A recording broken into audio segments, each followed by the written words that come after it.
How many ways can you vote? More than you'd think. There are actually 4 ways to cast your vote in Indiana. The first and most common way to cast your vote is at one of the 21 voting centers in Kosciusko County on Election Day. Primary elections are held the first Tuesday after the first Monday in May, and the general election is the first Tuesday after the first Monday in November. If you aren't sure where you can vote, you can find your nearest polling center by going to indianavoters.com.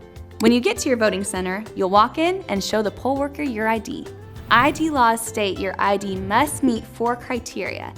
It must display your photo, name, expiration date that's current, and be issued by the state of Indiana or the U.S. government. They'll make sure you're registered and walk you to a voting booth. If you aren't registered, check out our other step-by-step video on how to do it now. It's important to know that there won't be information about the candidates on the screen, so it's best to do research ahead of time so you know who's on your ballot and what they stand for.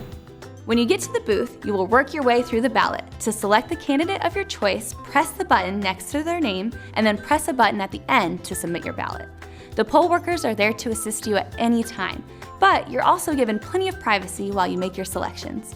Most polling places will have stickers for you to proudly display you've exercised your right to vote, which will also help to remind others to get out to the polls.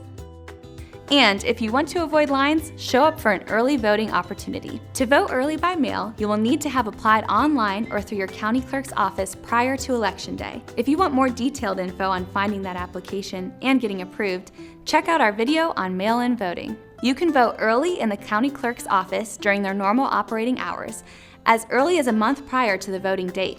Early voting is available in North Webster on the final 2 Saturdays before Election Day. You'll experience a similar process as we mentioned in our voting in-person video. You'll need to bring a valid form of ID to get checked in, and then will be shown to a voting booth where you can then place your votes. Lastly is voting by travel board, another form of absentee voting. If you're sick, injured, or disabled, you can apply online at indianavoters.com.